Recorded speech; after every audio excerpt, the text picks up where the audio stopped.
Everyone, welcome to the class. This is Rajesh. In this fifth lecture of number system, we will study operations on real number, how to represent real number on number line, and solve exercise 1.5. So first we start with operations on real numbers. Now if we add, subtract, multiply or divide two rational numbers, we will get a rational number. That is, rational numbers are closed with respect to addition, subtraction, multiplication and division. Right? Suppose for example, if you take two rational numbers like 5 and 6, so addition 6 plus 5 11, 11 is a rational number. If you subtract like 5 minus 6, then minus 1, again minus 1 is a rational number. If you multiply two rational number, again you will get a rational number. And if you divide one rational number by other rational number where denominator is not 0, then again you will get a rational number. So when we do operation on some number system and we get a result in that same number system, then we say that they are closed. What is meaning of this closed? That is, they are closed with respect to different operations like addition, subtraction, multiplication, division. Okay, I will take one more example of natural numbers. Say, suppose I have given a natural number system. Now I want to check whether the natural numbers are closed with respect to subtraction. So if I take two natural numbers like 3 and 8, and if I subtract 3 minus 8, then I will get answer minus 5, which is not a natural number. So I will say that natural numbers are not closed with respect to subtraction. So I hope you understand what is meaning of this closed. So here, whenever we are doing addition, subtraction, multiplication or division operation on two rational numbers, then my result is also be a rational number. Now the sum, difference, quotient means after division what I am getting. Quotient and product of irrational numbers are not always irrational. In case of rational, we have seen that the operation is rational, right, when we are doing addition, subtraction, multiplication or division, but for irrational number it is not the same. Not always, means sometimes we will get sum of two irrational number as irrational number, sometimes we will not get irrational, that is we will get rational number. Let us see some examples. Say here, root 6 and minus root 6. These two are irrational number. If we add them, what is the answer? Answer is 0, which is a rational number. Again, root 2 minus root 2, subtraction of two irrational number is giving a rational result. Here the product of root 3 into root 3 giving me a rational number. And root 17 upon root 17, this is also giving me a rational number. So these examples will give us a conclusion that some difference, quotient or product of two irrational number are not necessarily always irrational. They can be rational also. Now the sum or difference of rational number and an irrational number is irrational, right? If I take one rational number like here 2 and one irrational number like root 3, if I add them, then my result is irrational number. If you want to confirm it, you can convert root 3 in decimal form, which is your non-terminating, non-recurring number. Now when you add that number with 2, you will again get a non-terminating, non-recurring number, and this will give us conclusion that 2 plus root 3 is irrational number. In the same way, 5 minus root 3. If I subtract, then again I will get a non-terminating, non-recurring decimal, that is irrational number. So whenever I am doing addition or I am taking difference of one rational number and one irrational number, my result is always going to be an irrational number.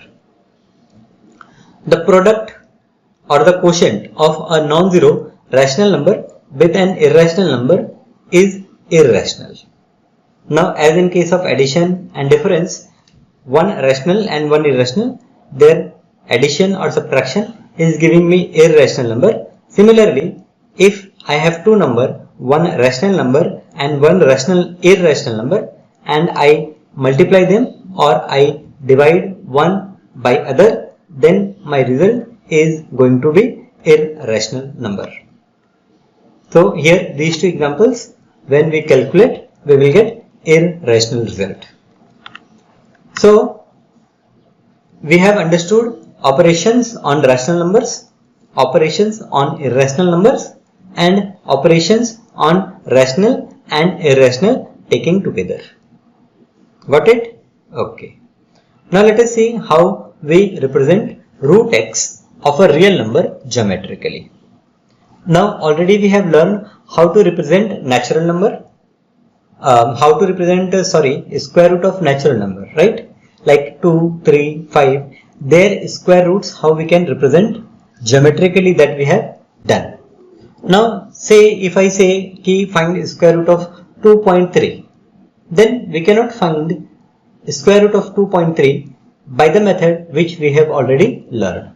So let us discuss here how we can find square root of any positive real number. Okay. So see this diagram. In this diagram, this AB, the value of AB is x, then the value of BC is 1. Then we have drawn a semicircle by considering AC as diameter. Then we have drawn one perpendicular at B, and where it cut the semicircle, there we mark point D, and the distance BD we said that is root x. Now I will explain in the next slide how this value BD is root x. But first see here how we draw square root of any real number. So first mark the distance x unit from a fixed point A. So from A I have marked a fixed distance like x unit, and I obtained B such that AB is x. Now from point B mark a distance of 1 unit. So BC is 1 unit, and I have marked a next point, new point C. Now I will take the midpoint of this AC. You know how to draw, how to locate the midpoint? Yes, you can use perpendicular bisector method. Now taking O as a center and OA as radius or OC as radius, I will draw a semicircle. Then I will draw a line perpendicular to this AC, which is passing through point B and intersecting the semicircle at point D. Then this distance BD is root x, right? Okay. So now let us understand why this BD is root x. Let us see the proof. Here AC, A to C, this whole distance is x plus 1, right? Now as AC is diameter, so OC or OA or OD, this distance will become x plus 1 divided by 2. OB, which is OC minus BC, will be x plus 1 divided by 2 minus 1. So I get answer as x minus 1 divided by 2. This angle OBD is 90 degree. So by using the Pythagoras theorem, I will say that OB square plus BD square is equals to OD square. Now I know the value of OD, I know the value of OB, so I put the respective values and rearrange to get the value of BD square. Now here you can apply the formula of A plus B the whole square, A minus B the whole square. Denominator is 2, so x square will be 4, and I will subtract the numerator. So what I will get? I will get in numerator after calculation as 4x, and in denominator it will be 4. So the value of BD square is x. So as the value of BD square is x, what is the value of BD? The value of BD is root x. So I hope you understand how we can draw root x where x is a real number on the number line.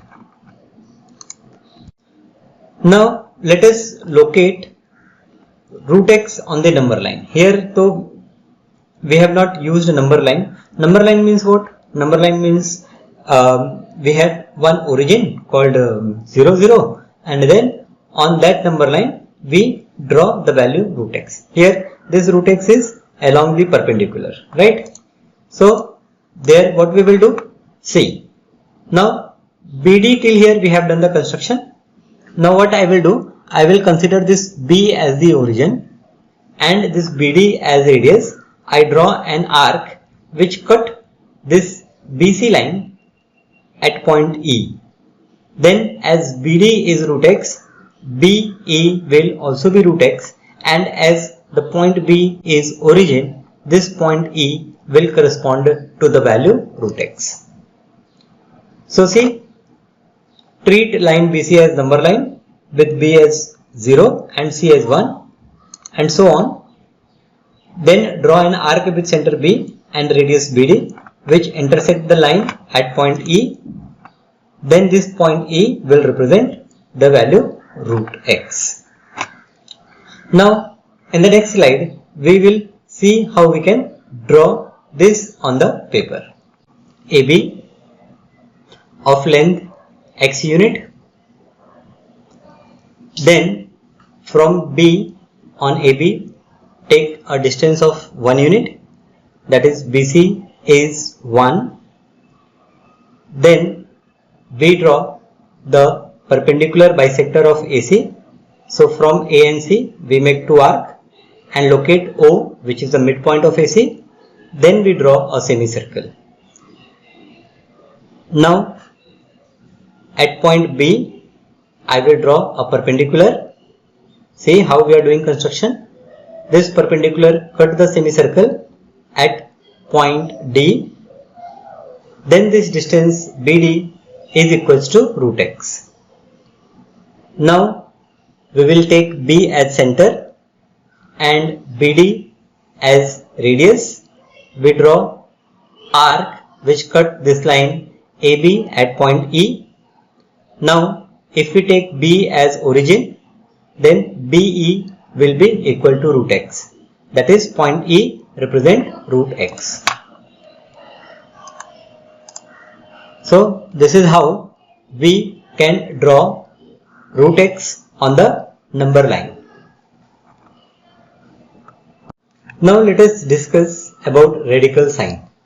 This sign you have seen whenever we are writing root of something. This sign is called radical sign. Yes. Let us take A, which is greater than 0, be a real number, and n be a positive integer. Then nth root of A, this is what we read as nth root of A is equals to B if B power n is equals to A, where B is also greater than 0. Right? For example, 2 raised to 3 is equals to 8. Then what we can say that the third root of 8 is equals to 2. Have you understood? Now here this sign is called radical sign. Now this can also be written as nth root of A can also be written as A power 1 upon n. So nth root of A is equals to B. Then what I can say that A power 1 upon n is equals to B. Now if I take nth power on both the sides, then what happened? I get A power 1 upon n, the whole power n is equals to B power n, and this gives me A is equals to B power n. So this is what we understand by the term radical sign. This thing we will use when we do exponents. Now rationalizing of denominator. What is meant by rationalizing of denominator? When the denominator of an expression contains a term with a square root or a number under a radical sign, the process of converting it to an equivalent expression whose denominator is rational number is called rationalizing the denominator. Now, it means that if your denominator is an irrational number, then the process of converting that irrational number into rational number, okay, is called rationalization of denominator. Let us understand this with the help of an example. Now you can see denominator is 7 plus root 3. Now as root 3 is irrational number, 7 plus root 3 is also irrational number. Now what I want to rationalize the denominator. That means I want to convert this denominator in rational form, or I can say that I want to remove this radical sign. Now for that, what I will do? I will multiply this ratio, this fraction, by 7 minus root 3. So I multiply by 7 minus root 3 and divide by 7 minus root 3. Now we all know the formula of a plus b into a minus b is a square minus b square. So we apply that formula. In denominator we get 7 square minus root 3 square, which give me 49 minus 3. So denominator now is a rational number 46. So this is how we rationalize the denominator.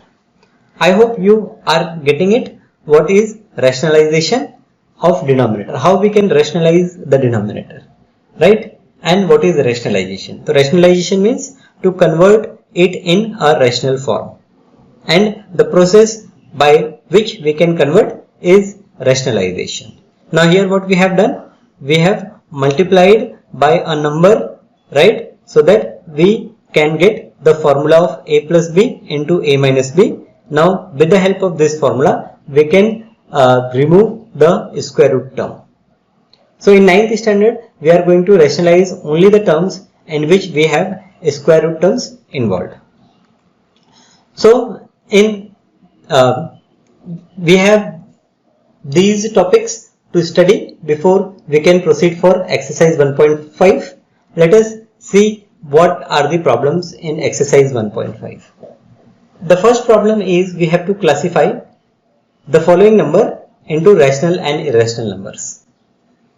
So first number, one part is rational, one is irrational. So what we can say? This is irrational number. So your first number is irrational number.